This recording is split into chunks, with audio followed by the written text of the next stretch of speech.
The Apollo University, University of Leicester. 35 lakhs fees for 3-year BTech CSE UK.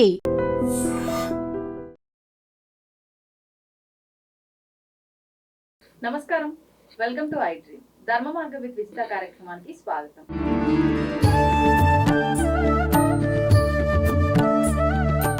నమస్కారం గురుగారు. గురుగారు, ఇప్పుడు ఎంత జీతం వచ్చినా కూడా సరిపోక మళ్ళీ శాలరీ పడే సమయానికి కనీస సౌకర్యాలకు కూడా డబ్బులు లేక ఖచ్చితంగా అప్పులు చేయాల్సిన పరిస్థితి చాలా కుటుంబాల్లో చూస్తున్నాము. అంటే వాళ్ళకి అది రొటేట్ చెయ్యక అప్పులు చేయాల్సి వస్తుందా, లేదంటే నిజంగానే వచ్చిన డబ్బులు సరిపోవట్లేదా అర్థం కాదు. కానీ ఏదేమైనా మొత్తానికి అప్పులు అవుతున్నాయి. ఒకప్పటి కాలంలో అయితే వివాహం, ఎవరైనా ఇంట్లో పిల్లలకు వివాహం చేయడం కోసమో లేదంటే ఏదైనా గృహం కట్టడం కోసం మాత్రమే అప్పులు. కానీ ఇప్పుడు చూస్తే అలా లేదు. ప్రతి చిన్నదానికి అప్పులు చేయాల్సిందే. అసలు అప్పులు చేయకపోతే కుటుంబమే సాగని పరిస్థితి. ఎందుకు ఇలా అవుతుంది అని చెప్పి ఆలోచిస్తే వెనకకు చూసుకుంటే ఏముండదు. ఏదైనా పర్టికులర్ ఒక మంచి విలువైన దానికోసం ఏమైనా అప్పు చేసామా అంటే అలా ఏముండదు, అంతా వృధా. మళ్ళీ ఈ అప్పులు తీర్చలేము, ప్రతి నెల కొత్తగా అప్పులు చేయాల్సి వస్తుంది. దీని నుంచి బయటపడలేక ఎంతోమంది ప్రాణాలను కోల్పోయిన కుటుంబాలు కూడా ఉన్నారు. ఇలాంటివన్నీ జరగకుండా అసలు అప్పుల పాలే అవ్వకుండా ఉండడం ఉత్తమం. అయినవి తీర్చుకోవాలి అని అంటే ఏం చేయొచ్చు అంటారు? అప్పులు పాలవుతున్నామంటే అది మన చేతుల్లో పని. ఎందుకంటే ఫైనాన్షియల్ ఇండిసిప్లిన్, మనకు ఎంత వస్తుందో తెలుసుకోకుండా, అవును, మనకి అన్నీ కావాలనుకోవటం. పక్కింటి వాళ్ళకి ఏసీ ఉంది, మనకి ఏసీ ఉండాలి. వాళ్ళకి కారు ఉంది, మనకు కారు ఉండాలి. వాళ్ళు ఈ నెక్లెస్ కొనుక్కున్నారు, మనం కొనుక్కోవాలి. వాళ్ళు ఇల్లు ఫ్లాట్ కొనుక్కున్నారు, మనకి కావాలంటే లైఫ్ స్టైల్ చేంజెస్ ఎలా వచ్చిందంటే ఎదుటి వాళ్ళతో కంపారిజన్ చేసుకుంటూ జీవితాన్ని ముందుకు సాగించడం వలన ఏర్పడిన పరిస్థితులు. తర్వాత మార్కెట్లో ఏంటి, సిబిల్ రేటింగ్ బాగుంటే అప్పు ఇచ్చేస్తారు. అవును, అప్పు ఎంత ఈజీగా వస్తుందో తీర్చడం అంత ఈజీ కాదు. అంతే కదా. ప్రతి చిన్నదానికి పెద్దదానికి అన్నిటికీ ఈఎంఐల ఫెసిలిటీ ఉంది. అవును, ప్రతి చిన్నదానికి మీరు 5,000 రూపాయల వస్తువు కొన్నా కూడా ఈఎంఐ ఫెసిలిటీ ఉంది. 5 లక్షల వస్తువుకు కూడా ఈఎంఐ ఫెసిలిటీ ఉంది. 5 కోట్ల వస్తువుకు కూడా ఈఎంఐ ఫెసిలిటీ ఉంది. ఇలాంటి పరిస్థితుల్లో మనకి ఏది కావాలి, ఏది అక్కర్లేదు, ఎంతవరకు ఉండాలి, ఎంతవరకు చేసుకోవాలి, ఇది మనకు అవసరమా కాదా? అవసరమే ఉండొచ్చు. అంటే ఒకప్పుడు లగ్జరీస్ అన్నీ ఇప్పుడు నెససరీస్ అయిపోయినాయి. ఒకప్పుడు ఇంట్లో ఏసీ ఉండడం అనేది ఒక లగ్జరీ, ఇప్పుడు కంపల్సరీ, లేకపోతే ఉండలేరు పిల్లలు. సమ్మరు అసలు ఉండలేము, కష్టం. అంటే మారిపోయింది కాలానుగుణంగా మనుషుల ఆలోచనలు, మనస్తత్వాలు మారిపోయినాయి. సో ఇవన్నీ ఒకప్పుడు లగ్జరీస్ అన్నీ ఇప్పుడు నెసెసిటీస్ అవ్వటము, పక్క వాళ్ళ లైఫ్ స్టైల్తో మన లైఫ్ స్టైల్ని కంపేర్ చేసుకోవడము, ఈజీగా అప్పు దొరకడము, క్రెడిట్ కార్డు జేబులో ఉండటము, అవసరమైతే ₹1,00,000 ఖర్చు పెట్టే అవకాశం ఉండటము, వెళ్ళిపోయి స్వైపింగ్ చేయడము, ఇవన్నీ అప్పులు పాలవడానికి కారణాలు. వీటిని కంట్రోల్ చేసుకుంటే, అట్రాక్ట్ అవ్వడం వల్ల తెలియకుండానే ఉబిలో కూరుకుపోతున్నాం. వద్దంటే ఒక బ్యాంక్ మీకు కార్డు ఇచ్చిందంటే 10 బ్యాంకులు ఇచ్చేస్తాయి. అంతే, 10 కార్డులు ఉంటాయి. పొద్దున్న లేసి ఈ కాల్సే ఎక్కువ. 15-20 లక్షలు ఈజీగా మీరు స్వైప్ చేయొచ్చు ఒక రోజులో. అలాంటప్పుడు మరి అప్పులు పాలవకి ఏమవుతాం? అదే కదా. అందుకని దాన్ని జాగ్రత్తగా చేసుకుంటూ మనకు అవసరమా కాదా, మనం ఇది ఇప్పుడు ప్లానింగ్ అనేది ఇప్పుడు అవసరమా, కొనాలి డెఫినెట్గా. ఇప్పుడు అన్నీ అవసరమే మనిషికి. లగ్జరియస్ లైఫ్ని లీడ్ చేయడం తప్పు కాదు. దానికోసం ఆదాయాన్ని పెంచుకోవాలి కానీ అప్పులను పెంచుకోకూడదు. ఆదాయం పెంచుకునే మార్గాలను చూసుకోవచ్చు. Dream is the power of achievement. నాకు ఇది కావాలని డ్రీమ్ చేయాలి. ఆ డ్రీమ్కి తగ్గట్టు మనం దాన్ని వర్కౌట్ చేయాలి. వర్కౌట్ చేసుకొని దాన్ని సాధించుకోవాలి. ఎందుకంటే ఫైనాన్షియల్ ఇండిసిప్లిన్ అనేది చాలా అవసరమైన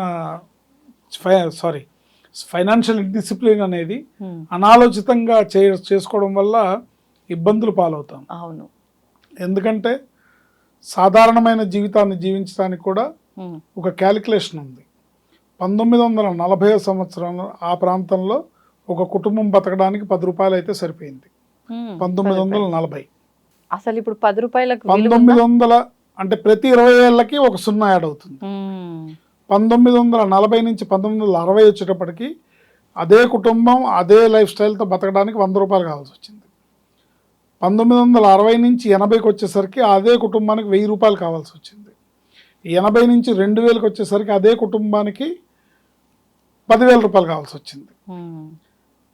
2000 నుంచి 2020కి వచ్చేసరికి మినిమం బేసిక్ నీడ్స్ ఒక కుటుంబం కొద్దో గొప్ప నామమాత్రంగా బతకడానికి 1,00,000 రూపాయలు కావాల్సి వచ్చింది. ఇక్కడ చాలా మార్పు వచ్చింది. 2020 అంటే ఒక్కొక్కటి జీరో యాడ్ అవుతుంది, ప్రతి 20,000కు ఒక జీరో యాడ్ అవుతుంది. అవును. ఇప్పుడు 2020 దాటింది, 25లో ఉన్నాం మనం. నెక్స్ట్ 2040 వచ్చేటప్పటికి ఒక కుటుంబానికి అంటే minimum middle class life lead చేయడానికి 10 లక్షలు కావాలి.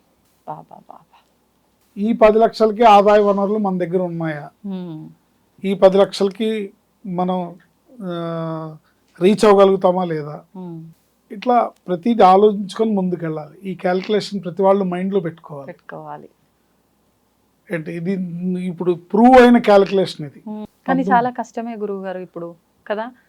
ఇప్పుడు కొంచెం ఏదన్నా తెలివి ఉండాలి, ఏదైనా చేసి డబ్బు సంపాదించాలి, అది కూడా మంచిగా ధర్మంగా సంపాదించాలంటే. లేదు అయితే చదువు ఉండి దానికి తగ్గ జాబ్ అన్నా ఉండాలి. వీళ్ళిద్దరికి సోర్స్ ఉంటుంది, మిగతా వాళ్ళకి చాలా కాలాంతరంలో వచ్చే మార్పులు. ఇప్పుడు ఒకప్పుడు సాఫ్ట్వేర్ భూమ్ వచ్చింది, సాఫ్ట్వేర్ ఎంప్లాయీస్కి లక్షల్లో కోట్లలో జీతాలు వచ్చినాయి.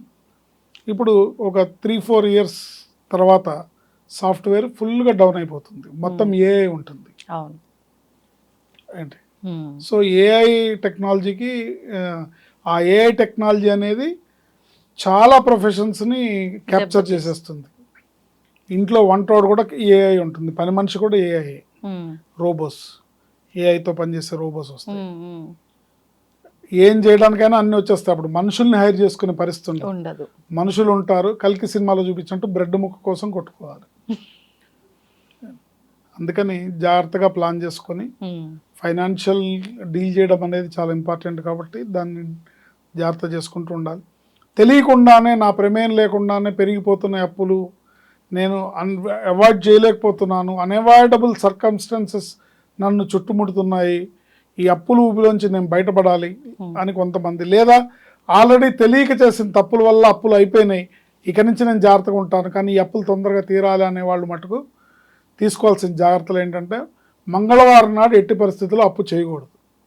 అది క్రెడిట్ కార్డ్ అయినా ఏదైనా సరే, ప్రాణం పోతున్నా సరే మంగళవారం నాడు అప్పు చేయకూడదు.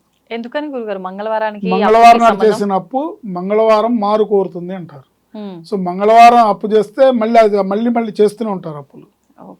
మంగళవారం నాడు అప్పు తీర్చచ్చు, మీరు ఎవరికైనా ఇచ్చేది ఉంటే ఇవ్వచ్చు. నెక్స్ట్ మంగళవారం నాడు అప్పు తీసుకోకూడదు, మీరు ఎవరికన్నా ఇవ్వకూడదు.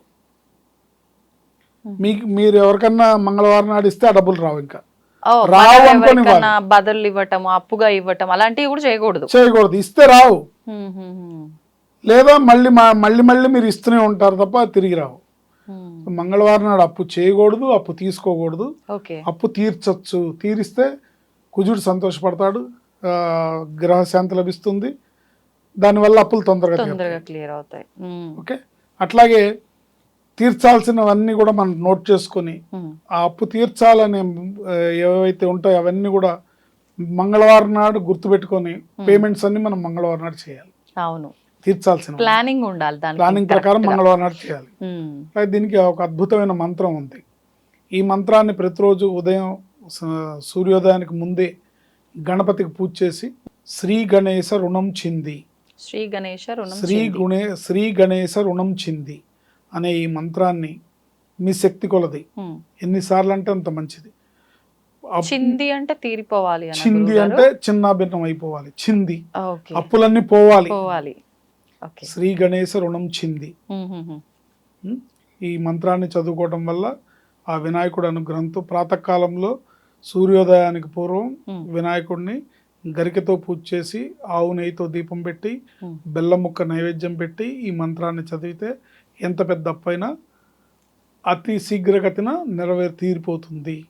అప్పులు పాలు అయిన వాళ్ళందరూ బయటపడి అప్పుల్లోంచి బయటపడి ఐశ్వర్యవంతులు అవుతారని మనం చెప్పచ్చు. ధన్యవాదాలు గురుగారు. ఆయుష్మతి బాబు. తవ్వుతూనే శివలింగం సరే దాన్ని అట్లా కప్పేసేయండి, చూపించదండి. కృష్ణ ఇస్ దేర్, మూర్తి పూజ కాదు, సాక్షాత్ బ్రజేంద్ర నందన భగవాన్ ఉన్నారు మూర్తిలో. ఏమీ ఆశించకుండా ఆరాధించే వాళ్ళు కూడా ఉన్నారా ప్రభుజీ? నిజమైన భక్తి అంటే మనకు తెలియదు కాబట్టి